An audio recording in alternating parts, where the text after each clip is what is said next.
Man, oh man, do I love making sure my opponent can't play the game. And that's why you're here too, to check out this Altergeist deck profile. If you're not subscribed, hopefully today's the day I earn your subscription. And if you do enjoy the video, hopefully you leave a like. But I'm going to get right into it.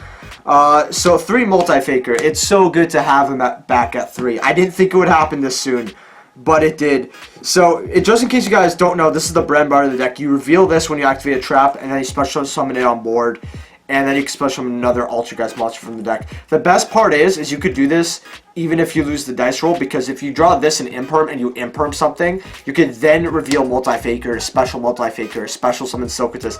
You have another interrupt while having monsters on the board, and it hasn't even been your turn yet. It's actually really great. I love imperm and multi-faker. Then we get the second best card in the deck. There's just a lot of good cards in the deck. There's no second. They're all tied. But Marionetter. So when this is normal summoned, you get to set a Altergeist trap, basically, which is Protocol or Manifestation. So it basically trades itself out, which is good. And those are really good trap cards for the deck. However, it can destroy itself or another Altergeist card to special summon from the deck. So if you have like 2 protocols, they're not dead. You could pop a protocol, then special summon a Meliseek or a Faker and get Faker's effect. That's what's really, really good about this card. That's what I absolutely love about it.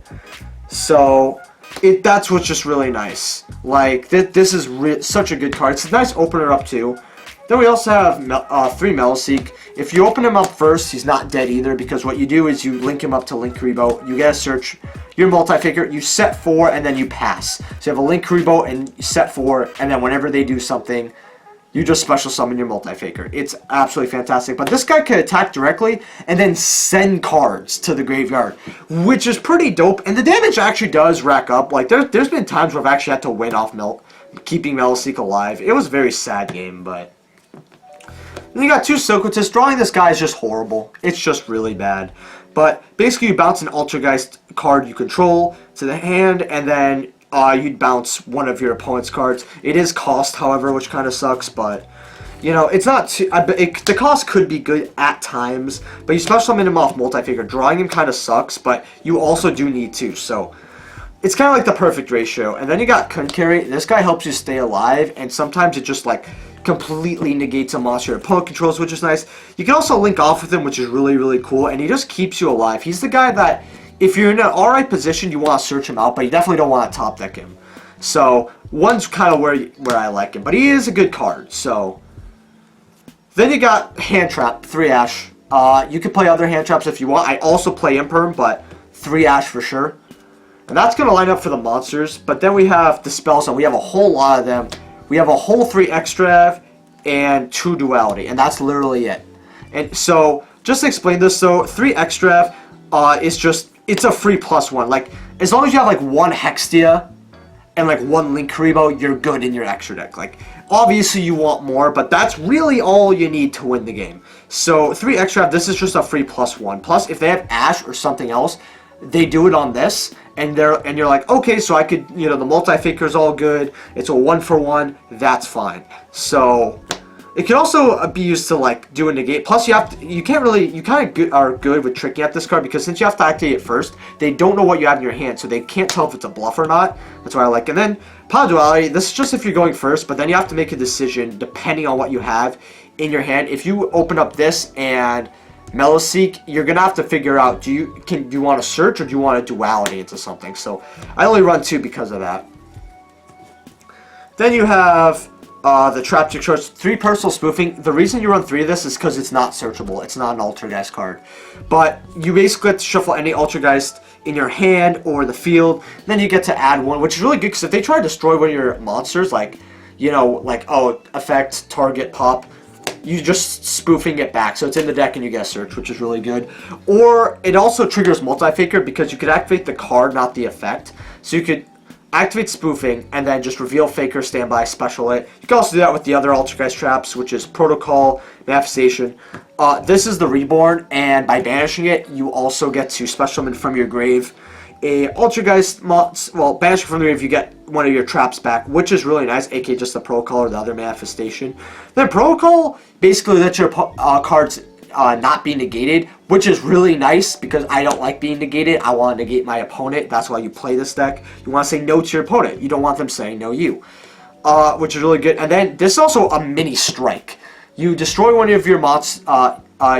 Basically, it's Divine Wrath. You tribute an Altergeist, and then you negate and destroy one of your opponent's monsters, which is pretty good. Well, you have to send up one face-up Altergeist card you control to the graveyard. My fault. So you can send anything. So yeah, I gotta be wary of that. Also with Silquatus, very quickly, which is this guy. When he's sent from the field to the graveyard, you can turn an Altergeist trap in your graveyard, add it to your hand. I forgot to mention that very quickly, so apologies for that. So he's actually kind of okay at times. So then you have your 3 strike, which is like cutie patootie, but then you have your 3 ultimate Solemn Judgments. You run ulti, so you draw them more. Just kidding. But yeah, you want to stop your opponent, and nothing says no you more than Judgment. You gotta run your 3 Imperm. Just easy. It's another hand trap, but you could resolve Faker. So, like, you need Imperm for this deck. I hate to say it, but you really, really do. You're going to miss out on plays if you don't have this specific card. Some people, very quickly, like to say that this card could be substitute for Veiler. Not in Altergeist, dude. I don't know what you're smoking, but it's good shit. Then you have 3 evenly because I'm trash and lose the dice roll. Now, I know that a lot of people are thinking like, oh, this is a going first deck. I've lost the dice roll so much that I put this going second along with, it's already in there if you lose dice roll, so they're gonna least expect it as well. Along with, it's just a good card in grind game. Sometimes you don't have the best, you can't out-resource your opponent fully in this deck sometimes, depending, or you're gonna lose in the long run. Like, there's times where I've had this, and okay board, I've had like, maybe 2-3 cards, but they've had like 4 more than me, so I'd evenly, and they'd have to get rid of 3. It helps me put myself back in the game. And then you play Imperial Order.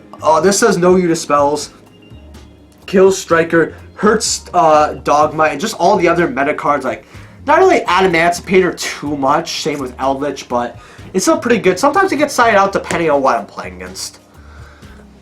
And then, so for the extra, you're on 3 Hextia. This, you know, easier said done. You make this, you have it point to an Altergeist monster that gains that amount of attack. You can also tribute an Altergeist monster that points to negate a spell trap.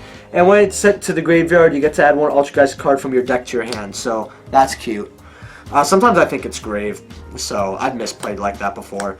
3 Link Rebo. It's not that you need 3, it's just you don't want to banish all 3 because of Melistic plays. So same with Extra. So if there's anything crucial, like that's why you'd run 3 Hexia. You could run 2 and probably be okay, but because of Extra, you run 3. Same with Link Karibo.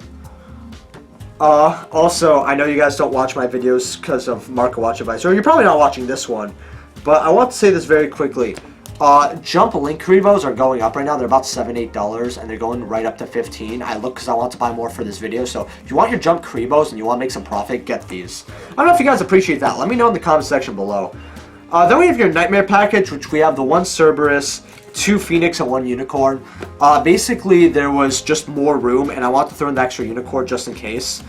Along with this could be co-linked, which is really nice. You get the draw and everything. And it's just better than Phoenix. Like, I don't really care about you know, destroying wall monsters as much as back row.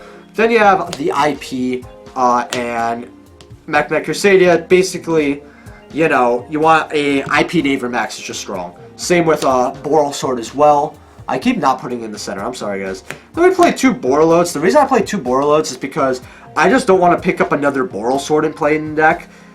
Same with, you know, IP Avermax. So that's why I play 2 Borreloads. It's not a bad card either. But if you really have a lot of money, or you have spares and you want to run something better than these, that's completely fine. But I still think it's a good card. Or any other rank 4. For Apollosa, it's like I have so much control over the board usually that why would I even need to run an Apollosa in this deck? I know that's going to probably be a question in the comment section. But there just hasn't been a time where I've needed Apollosa because I have all these other interrupts that are even better than Apollosa. And I'd rather have like a strong monster on board. But with that being said, guys, I hope you enjoyed the video. If you did, smash that like button. And I will see you guys in the next video. Also, if you're buying cards off TCG Player, please use the affiliate link down in the description below. Helps me out the channel to no additional cost to you. And if you have any questions or any edits, definitely let me know in the comment section below. I really like when people be like, oh, why aren't you playing this? Oh, you should play this. Because it actually improves the deck. And I actually have looked at the comments from multiple deck profiles, including my Trap Tricks deck profiles, seeing that, oh, I'm doing something wrong. I should run this. I do, and I'm more successful. So thank you guys for those who comment. and I will see you guys in the next video. Peace.